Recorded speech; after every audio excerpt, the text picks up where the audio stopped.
दोस्तों, स्वागत है आपका ब्रिलियंट टिप्स में। एक बहुत ही महत्वपूर्ण कार्यक्रम जो कि गुजरात टीवी की तरफ से प्रसारित किया जाता है। पिछले 17 सालों से ये चल रहा है और ये 18वां इसका अनुसंधान है जो अब आपके सामने पेश होने जा रहा है। मैं काशिफ अब्बासी आज आपके सामने कुछ टिप्स शेयर करने जा रहा हूँ। एग्ज़ाम्स आपको पता है कि अब आने वाले हैं और एग्ज़ाम से पहले आपका प्री टेस्ट या प्री बोर्ड टेस्ट या इंटरनल टेस्ट आपके हो चुके हैं और आपको एक स्टैंडर्ड मिल चुका है। आपको पता है कि अब आपका स्टेटस क्या है। कोई दिक्कत की बात नहीं है, आपने एक लेवल आपका पता लग गया है और आपको कहाँ तक जाना है ये आपको डिसाइड करना है। एम्बिशंस कभी भी छोटे नहीं होना चाहिए, एम्बिशंस हमेशा बड़े रखिए। कोई दिक्कत नहीं है अगर आपके एग्ज़ाम में मार्क्स कम आए हैं या ज़्यादा आए हैं, आप अपने एम्बिशंस को हमेशा ऊंचाई पे रखिए। डरने की ज़रूरत नहीं है। अपने कैरिकुलम को दोबारा से एक बार देखिए, अपने पूरे स्टडीज़ को प्लान कीजिए। देखिए कि आपके बोर्ड या आपके स्कूल में क्या एग्ज़ाम का पैटर्न है, उस पैटर्न के हिसाब से आप अपनी तैयारी करें। जब उस पैटर्न के हिसाब से आप चलेंगे, जब उस पैटर्न को आप ऑब्ज़र्व करेंगे तो आपको एक अपना स्टडी का प्लान बनाना पड़ेगा अब से लेके एग्ज़ाम तक। जब एग्ज़ाम आपके आज आने वाले हों, डू नॉट बिकम आइसोलेट। लोग अक्सर ऐसा करते हैं कि वो सारी दुनिया को छोड़ के आइसोलेशन में चले जाते हैं, लोगों से बात नहीं करते हैं, कमरे में बंद हो जाते हैं। ये अच्छा नहीं है मेंटल हेल्थ के लिए। मेरा आज का जो विषय है वो ख़ास तौर से मेंटल हेल्थ को लेकर है। एग्ज़ाम के समय पे अपनी मेंटल स्थिति को संभाल के रखना बहुत इम्पॉर्टेंट है। एग्ज़ाम से पहले लोग आइसोलेट ना हों, टेंशन ना लें, प्रेशर ना लें। एग्ज़ाम अगर आपका है तो बाकी सारे स्टूडेंट्स का भी है। जितना टेंशन आपको है उन सबको भी है। जितना समय आपके पास है बाकी सबके पास भी है। और आपकी जितनी तैयारी आप कर सकते हैं उतनी ही तैयारी वो लोग भी कर सकते हैं। तो कहीं और कंपटीशन नहीं है। कंपटीशन सिर्फ उतना ही है कि हम अपने आप को कितना संभाल कर, कितना स्मार्टली प्रिपेयर कर सकते हैं। और जब एग्ज़ाम देने बैठें तो हमारा मेंटल स्टेट जो है वो इस लेवल का हो कि जो कुछ भी हमने प्रिपरेशन किया है वो प्रिपरेशन हम एग्ज़ाम के अंदर डाल सकें। अक्सर ऐसा होता है कि हम बहुत अच्छी तैयारी करते हैं, बहुत समय लगाते हैं, बहुत मेहनत करते हैं, लेकिन जब एग्ज़ाम देने बैठते हैं तो हमारे ऊपर इतना प्रेशर आ जाता है, इतना प्रेशर आ जाता है कि हम एग्ज़ाम के समय लिख ही नहीं पाते हैं। और जब लिख नहीं पाएंगे तो रिज़ल्ट आने वाला नहीं है। फाइनली हमारे को जो भी हमने साल भर में तैयारी की है उसको एग्ज़ाम पेपर के अंदर देना इम्पॉर्टेंट है। तो अपने मेंटल स्टेट को संभाल के रखना और उस समय पे उस चीज़ को प्रोड्यूस करना बहुत इम्पॉर्टेंट है। दूसरी बात ये कि एग्ज़ाम से पहले तैयारी के चक्कर में ज़्यादातर लोग सोते नहीं हैं, खाते पीते नहीं हैं, अपने आप को प्रिपेयर्ड नहीं रखते हैं, तो हेल्थ ख़राब होने के बहुत चांसेस होते हैं। लास्ट में एग्ज़ाम से पहले बच्चों को वीकनेस हो जाती है, लोगों को स्लीपीनेस की वजह से आँखों में प्रॉब्लम शुरू हो जाती है, राइट। तो ऐसा नहीं करना है। एग्ज़ाम से पहले अगर आप अपनी पढ़ाई को शेड्यूल करेंगे अच्छे से तो आप अच्छे से एक नींद भी लें, थोड़ा समय अपने फैमिली के साथ भी स्पेंड करें, थोड़ा अच्छा खाना खाएं, अपनी डाइट को हमेशा मेंटेन करें ताकि जब आप एग्ज़ाम के लिए जाएं तो आप एग्ज़ाम से के टाइम पे अपनी हेल्थ के अंदर बेस्ट स्टेट में हो। जब आप एग्ज़ाम में जाते हैं तो एग्ज़ाम में जाने के समय थोड़ा जल्दी घर से निकलिए, थोड़ा अपने आप को प्लान कीजिए, स्मार्ट बन के जाइए, प्रेजेंटेबल बन के जाइए। इधर उधर देखने का टेंशन नहीं रहेगा, कौन कैसा देख रहा है, क्या सोच रहा है, आपको कोई फिक्र करने की ज़रूरत नहीं है। आप सिर्फ एग्ज़ाम देने जा रहे हैं, लेकिन फिर भी अपने आप को प्रिपेयर करके बेस्ट ऑफ द मोड में जैसे आप कंफर्टेबल हैं वैसे जाएं। किसी के बारे में सोचने की ज़रूरत नहीं, अपने बारे में सोचें। और एग्ज़ाम के समय जब जाएं तो आप बिल्कुल कंफर्टेबल हों। जो भी आपको टूल्स चाहिए, पेन्स चाहिए, पेंसिल्स चाहिए, आपके बॉक्स चाहिए, वो सारी चीज़ों को अच्छे तरीके से तैयार करके एक दिन पहले रख लें और आराम से उसको लेके जाएं। वहाँ पहुँचने के बाद एग्ज़ाम हॉल में जाने के बाद भी कोई टेंशन लेने की ज़रूरत नहीं है। अपने आप को मेंटल स्टेट को प्रॉपर रखें। एग्ज़ाम का कॉपी जो होती है उसके अंदर अक्सर देखा गया है कि बच्चे जल्दी जल्दी के अंदर ऊपर नीचे कुछ लिख देते हैं और वहीं पे जाके सारी गड़बड़ हो जाती है। कई बार आपका रोल नंबर गलत हो जाता है, कभी आपका नाम ऊपर नीचे हो जाता है, कई बार आपके रिजल्ट्स उसकी वजह से अफेक्ट हो जाते हैं क्योंकि आपने उसके अंदर जो फॉर्म भरना था वो प्रॉपरली नहीं भरा। तो अपने आप को जब आप टाइम से स्कूल पहुँचेंगे, एग्ज़ाम से पहले पहुँचेंगे, तो फॉर्म को प्रॉपरली देखिए और उसको ढंग से भरिए, आराम से, एकदम कूल माइंड से। उसके अंदर कोई गलती नहीं होना चाहिए। Check your exam paper properly.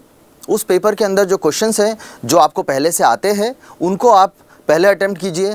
जो थोड़ा सोच के, थोड़ा याद करके लिखना है, उनको आप थोड़ी देर के बाद अटेम्प्ट कीजिए। जो लास्ट में है, जो नहीं आते हैं, जिनके बारे में आपको थोड़ा गैस वर्क करना पड़ेगा, थोड़ा आपको अंदाज़ा लगाना पड़ेगा, उसको थोड़ा आराम से लिखिए। अपने आप को हमेशा तैयार रखिए कि टाइम मैनेजमेंट प्रॉपर हो।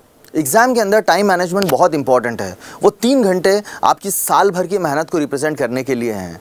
तो आपके लिए इंपॉर्टेंट है कि आप 3 घंटे को प्रॉपरली प्लान करें। जिस तरीके से आपको सारे लोग बोलते हैं, पेरेंट्स बोलते हैं, आपके मदर के टीचर्स बोलते हैं, स्कूल वाले बोलते हैं कि आप साल भर अपना टाइम को मैनेज करो, it is absolutely correct. But सबसे ज़्यादा इम्पॉर्टेंट है कि वो 3 घंटे आप किस तरीके से अपने आप को प्लान करते हैं, राइट।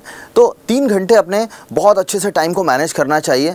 पहले आप देखिए कि किस किस क्वेश्चंस को लिखना है, राइट। कोई जो आपका टूल्स है, अगर बाई चांस वहाँ पे नहीं यूज़ कर पा रहा है, कोई चीज़ ढंग से नहीं देख पा रही है, तो आप उसको देख लीजिए, आप हेल्प ले लीजिए, आप टीचर से पूछ सकते हैं। दूसरे स्टूडेंट से बात नहीं करना चाहिए, वो बहुत क्लियर है। लेकिन साथ में ये भी क्लियर है कि वहाँ पे जो इन्विजिलेटर है, he or she is there to help you. अगर कुछ समझ में नहीं आ रहा है, कोई चीज़ दिक्कत है, तो यू कैन आस्क, राइट। और अगर बाई चांस आपका टूल यूज़ नहीं कर रहा है, कुछ कोई आपका पेन, आपका कैलकुलेटर, आपका कोई कंपास बॉक्स का कोई टूल अगर काम नहीं कर रहा है, तो हड़बड़ाने की ज़रूरत नहीं है, टेंशन लेने की बिल्कुल ज़रूरत नहीं है। अपने आप को संभालिए और टीचर से बोलिए कि मुझे रिक्वेस्ट हेल्प करे, वो आपको हॉल में से कहीं ना कहीं से हेल्प दे देंगे। एग्ज़ाम पेपर लिखने के टाइम पे थोड़ा जो पैटर्न वाइज है उस हिसाब से आप लिखें। उसमें जो इलेबोरेशंस हैं वो ढंग से करें। ड्राइंग्स वगैरह अगर पेपर में आते हैं, कोई डायग्राम्स वगैरह बनाना है, तो डायग्राम्स बहुत आराम से बनाएं। क्योंकि अक्सर क्या होता है, हम लिखने में तो चलो ठीक है, हैंड राइटिंग अच्छी और बुरी थोड़ी बहुत ऊपर नीचे चलती है, बहुत ज़्यादा बुरी hand writing is not good. But drawing में अगर गड़बड़ हुआ, हमने कहीं एंगल्स में ऊपर नीचे कर दिया, तो काफ़ी सारी चीज़ें गड़बड़ हो जाती हैं और फिर दोबारा से उसको मिटाना पड़ता है, फिर घिसना पड़ता है, कभी पेज फट जाए। तो इसलिए बहुत ही कूल माइंड से ड्राइंग वगैरह जो भी है वो आप बनाइए, बहुत आराम से चलिए। और उसके बाद जब एग्ज़ाम कंप्लीट हो जाता है तो हड़बड़ी में आंसर शीट सबमिट करने की जल्दी बिल्कुल ना करें। एक बार पूरी आंसर शीट को आराम से चेक करें, रिव्यू करें, कोई क्वेश्चन रह तो नहीं गया है, कहीं आपने आंसर का नंबर कोई गलत तो नहीं लिख दिया है, कहीं पे आपने उसका ऊपर नीचे तो नहीं कर दिया है, क्वेश्चन नंबर, आंसर नंबर सही लिखा है आपने, वो आप आराम से पहले चेक कर लें, फिर ही सबमिट करें। ये जो एग्ज़ाम है, ये लास्ट एग्ज़ाम नहीं है आपकी लाइफ का।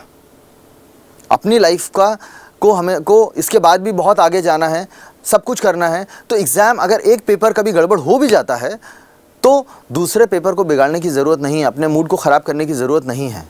और पेपर ख़राब तो भी होके कितना ख़राब होगा, थोड़ा बहुत ऊपर नीचे हुआ है, कोई बात नहीं, आप नेक्स्ट पेपर पे फोकस करें।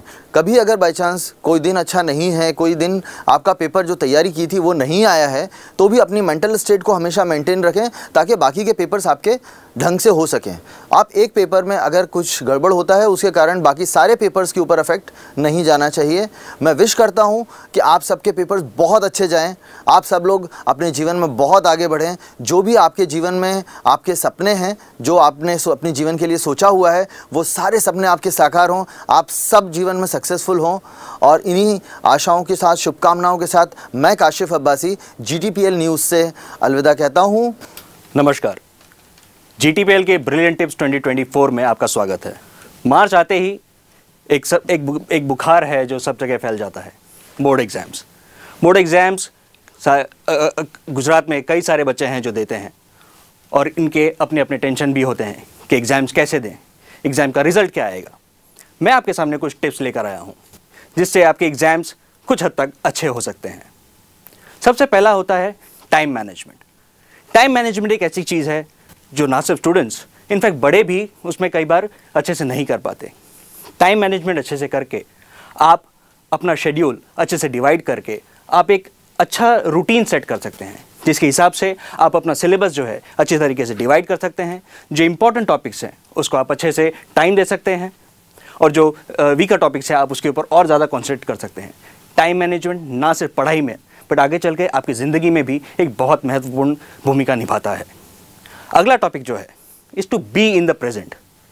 प्रॉब्लम होती है बच्चों को रिजल्ट का सोच के, ना हम पास्ट का कुछ कर सकते हैं और ना फ्यूचर का हमारे पास कोई कंट्रोल है। जो है आपके पास वो है प्रेजेंट। तो आपके पास जो है वो प्रेजेंट है और आप प्रेजेंट को ही सुधार सकते हैं।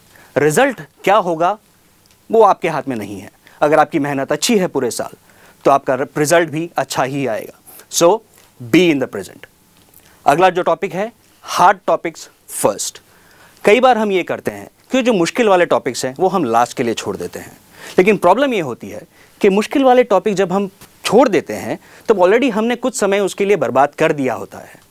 तो वो ना हो उसके लिए हार्ड टॉपिक्स पहले चूज़ करें, उसे जितना हो सके अच्छे से सॉल्व करें और उसके बाद जो इजी टॉपिक्स है उसके ऊपर जाएं। इससे फ़ायदा ये है कि आपने जो आपका जो हार्ड टॉपिक है वो हो गया, आपके पास जो इजी टॉपिक्स है उसके लिए भी काफ़ी टाइम बच जाता है और रिवीजन के लिए भी आपके पास अच्छा समय रह जाता है। सो हार्ड टॉपिक पहले करने की कोशिश करिए। अगला जो टॉपिक है वो है एग्ज़ाम पैटर्न समझना। अमूमन हम एग्ज़ाम पैटर्न जो पुराने पेपर्स वगैरह हैं वो सॉल्व करना कभी कभी भूल जाते हैं। ये अगर हम एग्ज़ाम जो पैटर्न है वो ऑब्जर्व करें तो हमें अच्छा खासा हमें आइडिया मिल जाता है कि क्या एग्ज़ाम का फॉर्म होगा, क्या उसका पैटर्न होगा, और हम बेटर प्रिपेयर्ड रह सकते हैं उसके लिए। एक बार एग्ज़ाम पैटर्न हमारे पास समझ में आ गई तो हम एग्ज़ाम में भी कॉन्फिडेंटली एग्ज़ाम दे पाएंगे। अगला जो है वो बहुत बार बच्चे भूल जाते हैं इज़ टू ईट हेल्दी। अच्छा खाना। स्ट्रेस में जब एग्ज़ाम का स्ट्रेस होता है तो कई बार हम बहुत ऐसी चीज़ें खा लेते हैं जो हमें सेटिस्फैक्शन देता है, जैसे कि चॉकलेट्स, आइसक्रीम, पिज़्ज़ा, बर्गर। ये सारे ऐसे खाने हैं जिसे आपको बॉडी में कोई फ़ायदा नहीं। They add 0 calories to your body, but ये करता ये है कि आपकी बॉडी में एक तो 0 कैलोरीज ऐड कर रहा है प्लस आपको एक लेथार्जिक फील करा देता है। तो आपको एक बार लेथार्जी आ जाती है, फिर आप जो पढ़ना चाहते हैं उसमें भी कॉन्सेंट्रेट नहीं कर पाते। तो अच्छा खाना, हेल्दी खाना बहुत ज़रूरी है। इसके साथ साथ ही नींद, अच्छी नींद बहुत ज़रूरी है। 6 से 7 घंटे हम नॉर्मली एक अच्छे स्टूडेंट को सोने की ज़रूरत है। तो अच्छे से सोइए, फ्रेश होकर आप सुबह उठ के अगर आप पढ़ेंगे तो आपके दिमाग में आप जो पढ़ रहे हैं वो भी अच्छे से आपके दिमाग में स्टोर रहेगा। तो अच्छा खाना और अच्छी नींद, ये दोनों बहुत इंपॉर्टेंट है। अगला जो टॉपिक है नो डिस्ट्रैक्शंस। मोबाइल के इस ज़माने में मोबाइल जैसा डिस्ट्रैक्शन और कोई नहीं है, लेकिन इन एग्ज़ाम्स के इन दिनों में कोशिश करिए कि इस डिस्ट्रैक्शन को आप अपने से दूर रखें, क्योंकि ये जो टाइम है एग्ज़ाम का ये बहुत क्रूशियल है। इसके बेसिस पे, इसके हिसाब से आपका फ्यूचर डिसाइड होगा, आप क्या कोर्स करेंगे, क्या करियर चूज़ करेंगे। इन 10 दिनों को बहुत ही सीरियसली आप लीजिए और इसके लिए डिस्ट्रैक्शंस होना ज़रूरी नहीं है। तो सोशल मीडिया, रील्स वगैरह ये आप बाद में भी दे सकते हैं। इनका प्रॉब्लम ये है कि एक बार आप ये देखना शुरू कर देते हैं तो ये बहुत लंबा चलता है, आपका टाइम कहाँ ख़त्म हो जाता है आपको पता नहीं चलता। तो कोशिश करिए कि इन डिस्ट्रैक्शंस को अपने आप से दूर रखिए। 10 दिन मोबाइल मत यूज़ कीजिए, that's fine, you will be absolutely fine. अगला टॉपिक है ग्रुप स्टडी। कई बार बच्चे एग्ज़ाम के टाइम पे अपने आप को दरवाजे में, कमरे में बंद कर लेते हैं एंड आइसोलेट हो जाते हैं। ग्रुप स्टडी एक ऐसा तरीका है जो मैंने पर्सनली देखा हुआ है कि ग्रुप स्टडी से आपके सब्जेक्ट को, टॉपिक को याद करने की क्षमता आपकी बढ़ जाती है, क्योंकि ग्रुप स्टडी में आप सब एक जैसे हैं, एग्ज़ाम की तैयारियां कर रहे हैं, वहाँ पर आइडिया और इन्फॉर्मेशन का एक्सचेंज होता है। एक बार वैसा हो जाता है तो आप उसको एक फ़न तरीके से भी ले जा सकते हैं, आप उसको क्विज़ की तरह भी कर सकते हैं। आप सामने वाले को, अपने फ्रेंड को, अपने स्टडी पार्टनर को आप सवाल कर सकते हैं, वो आपको जवाब दे सकते हैं, एक दूसरे को कॉन्सेप्ट समझा सकते हैं। ग्रुप स्टडी एक बहुत ही इफ़ेक्टिव तरीका है चीज़ों को याद रखने का, रिटेंशन का, इन्फॉर्मेशन का। तो ग्रुप स्टडी भी मैं आपको काफ़ी रेकमेंड करूँगा करने के लिए। अगला टॉपिक है कॉन्सेप्ट को समझिए। कई बार बच्चे पढ़ाई एग्ज़ाम के टाइम पे चीज़ों को मगअप करने की कोशिश करते हैं, रट्टा मारने की कोशिश करते हैं। रट्टा मारने से आप उसको भूलने की गुंजाइश बहुत ज़्यादा बढ़ जाती है। कॉन्सेप्ट को समझेंगे तो आप लॉजिकल तरीके से आंसर भी लिख पाएंगे। जितना भी टफ टॉपिक क्यों ना हो, अगर आपने उसके कॉन्सेप्ट को, उसके रैशनल को, उसके लॉजिक को समझ लिया तो आप अपने हिसाब से आंसर लिख सकते हैं। तो हमेशा कोशिश करिए कि जो भी सब्जेक्ट मैटर है, जो भी टॉपिक है, उसका कॉन्सेप्ट क्या है वो समझिए। अगला जो टॉपिक है वो that is last minute revision avoid करिए। एग्ज़ाम के, मैंने देखा है बच्चों को एग्ज़ाम के 1 घंटे पहले तक भी वो रिवीजन करते रहते हैं। एग्ज़ाम सेंटर में पहुंच के भी किताबें उलट पुलट करते रहते हैं कि लास्ट मोमेंट में कुछ और उनका रिवीजन हो जाए।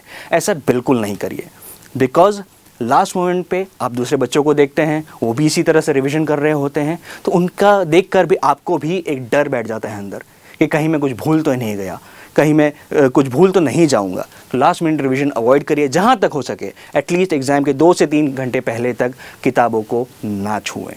एकदम क्लियर माइंड के साथ जाएं और एग्ज़ाम दीजिए। और सबसे आखिरी टॉपिक जो पॉइंट जो है मैं आपके लिए बोलना चाहूँगा इज़ टू स्टे काम। अपने आप को एकदम काम रखिए। एग्ज़ाम में हो सकता कई सारे सिचुएशन ऐसे आ सकते हैं जहाँ पर आप बौखला जाएंगे, बट अपने आप को, अपने ब्रेन को उस तरह से आप प्रिपेयर करिए कि आप एग्ज़ाम में कंफ्यूज ना हो, टेंस ना हो। आप आराम से अपना पेपर लिखिए, जो भी डिटेल्स हैं, जैसे आपका रोल नंबर है या और कोई डिटेल्स मांगिए, आराम से लिखिए, आराम से आंसर लिखिए।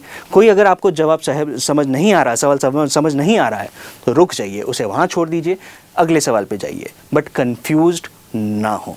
अपने आप को काम रखिए और अच्छे से अपना एग्ज़ाम दीजिए। सो मेरे एंड से इतना ही। आई होप आप सबका एग्ज़ाम बहुत अच्छा जाए और आप सब अपना फ्यूचर बहुत अच्छे से बनाएं। Thank you so much. नमस्कार विद्यार्थी मित्रों, हूँ घनश्याम दवे અને આપ છેલ્લા 17 વર્ષથી GTPLના જે બ્રિલિયન્ટ ટિપ્સ નામના પ્રોગ્રામમાં આપનું સ્વાગત કરું છું। વિદ્યાર્થીઓ માટે, ખાસ કરીને બોર્ડના વિદ્યાર્થીઓ માટે ખૂબ જ અગત્યનો કહી શકાય એવો આ કાર્યક્રમ છે। હું પોતે ધોરણ 12 વિજ્ઞાન પ્રવાહની અંદર ગણિતના વિષય ઉપર આજે તમારી સાથે કેટલીક અગત્યની ટિપ્સની વાતો કરીશ। હવે આપણે જોયું છે કે છેલ્લા સમયથી આપણે આ વર્ષે બોર્ડે નવી પેપર સ્ટાઇલ અમલમાં મૂકેલી છે। તો સૌથી પહેલાં કોઈપણ વિષય તૈયાર કરતા પહેલાં આપણે જે રિડ્યુસ સિલેબસ છે અને સાથે સાથે જે નવી પેપર સ્ટાઇલ છે એ બંને વસ્તુઓને ધ્યાનમાં લઈશું। કેટલોક કોર્સ જે છે એ કેન્સલ થઈ ગયો છે અને જે પેપર સ્ટાઇલ છે એમાં પણ તમને આ વખતે જે જર્નલ ઓપ્શન મળવાના છે અને જર્નલ ઓપ્શન મળવાના લીધે ઘણા બધા પ્રશ્નો જે તમારા જે અઘરા લાગતા જે પ્રકરણો છે એ ખૂબ સરળ બની જશે, અથવા તો એ પ્રકરણો કદાચ ઓપ્શનમાં પણ નીકળી જવાના છે। એટલે ખાસ કરીને આપણી જે તૈયારી જે છે એ તૈયારી આપણે નવી પેપર સ્ટાઇલ મુજબ એટલે કે જર્નલ વિકલ્પ સાથે એ ખાસ તૈયાર કરીશું અને એના આધારે ઘણા બધા પ્રકરણ જે મેં કીધું એ પ્રમાણે કે એ પ્રકરણને તમે આસાન બનાવી શકશો અથવા તો એને તમે ઓપ્શનમાં પણ સરળતાથી કાઢી શકશો। મુખ્ય વાત છે વિજ્ઞાન પ્રવાહની અંદર ગણિત વિષયમાં ખાસ કરીને 1 કલાકમાં જે 50 પ્રશ્નો છે એ 50 પ્રશ્નોની તૈયારી કેવી રીતે કરવી। ઘણીવાર વિદ્યાર્થીઓને મૂંઝવતો પ્રશ્ન છે કે ટેક્સ્ટબુકની પાછળ ખૂબ જ મર્યાદિત MCQ આપેલા છે। હવે એના આધારે આપણે ખાસ વિદ્યાર્થીઓ તૈયારી કરી શકતા નથી, પણ એ તૈયારી કરવા માટે સૌથી પહેલાં તમે પ્રકરણ વાઇઝ એના MCQs જે છે, જે કેટલા પૂછાય છે, કઈ રીતના પ્રશ્નો પૂછાય છે એ ધ્યાન રાખવા જોઈએ। એમાં કેટલાક અગત્યના મુદ્દા છે, થિયરીના મુદ્દા, એને આપણે અલગથી તારવી લેવા જોઈએ। એ થિયરીના મુદ્દાના આધારે એક શોર્ટકમ LMR લાસ્ટ મુવમેન્ટ રિવિઝનનું એક લિસ્ટ તૈયાર કરવું જોઈએ કે જેના આધારે તમને ખ્યાલ આવશે કે ભાઈ પ્રકરણ 1 છે તો એની અંદરથી કેવા પ્રકારના પ્રશ્નો MCQમાં પૂછાયેલા છે અથવા તો પૂછી શકાય તેવા છે। એનું એક લિસ્ટ તૈયાર કરો। એ લિસ્ટના આધારે તમે એમાંથી એવા MCQ શોધી કાઢો કે કયા પ્રકારના પ્રશ્નો આની અંદર પૂછાઈ શકે તેવા છે। એટલે સૌથી પહેલાં તમે એમાં નાના સૂત્રો લખશો। ટૂંકી ગણતરીવાળા જે મર્યાદિત મુદ્દાઓ છે કે ભાઈ દાખલાને ખૂબ ઝડપથી ગણવો હોય, 1 માર્કની અંદર ખૂબ ઝડપથી આન્સર આપવો હોય તો આવા કેટલાક શોર્ટકટ હોય છે। એ શોર્ટકટનું એક આપણે અલગથી લિસ્ટ તૈયાર કરીશું। એ શોર્ટકટ અને એના આધારે આપણે MCQની તૈયારી કરીશું. MCQ ખાસ કરીને 1 કલાકમાં 50 MCQ આપણે ગણવાના હોય છે. હવે બોર્ડની અંદર જનરલી શું હોય છે કે 12 વિજ્ઞાન પ્રવાહની અંદર 20 પેપર સેટ અલગ અલગ આપવામાં આવતા હોય છે. એટલે 20 પેપર સેટમાં હવે આપણે ઘણીવાર એવું હોય કે આપણું જે સૌથી અઘરું લાગતું હોય એવું જ ચેપ્ટર જે છે એ પહેલાં જ આપણા MCQના પ્રકરણમાં આવી ગયું. દાખલા તરીકે સંકલન છે. લગભગ મોટાભાગના વિદ્યાર્થીઓની તકલીફ રહેતી હોય છે કે સર સંકલનના પ્રશ્નો થોડા મૂંઝવતા હોય છે. તો હવે એવા જ પ્રકારના પ્રશ્નો ધારો કે MCQ શરૂઆતમાં આપણને મળી જાય છે, તો એવા પ્રકારના થોડાક પ્રશ્નોને આપણે ઓમિટ કરી અને આપણે આગળ ગણતરી શરૂ કરીશું. નહીં તો ઘણીવાર શું થાય છે કે આવા પ્રકારના પ્રશ્નોને સોલ્વ કરવા જતાં પાછળ જે સરળ પ્રશ્નો હોય છે, આવા સરળ પ્રશ્નો આપણે ગણતરીમાં લેવાના રહી જતા હોય છે. 1 કલાકમાં 50 પ્રશ્નો આપણે પૂરા કરી શકતા નથી. ઘણીવાર ગણતરી લાંબી થઈ જતી હોય છે. તો આવા મુદ્દાઓને ખાસ ધ્યાન રાખીશું. MCQને ખાસ ધ્યાન રાખીશું, કારણ કે MCQ એટલે પાર્ટ એ આપણો 50 માર્કનો છે. જેટલું થિયરીનું મહત્ત્વ છે એટલા જ પ્રશ્નોનું MCQનું પણ એટલું જ મહત્ત્વ છે.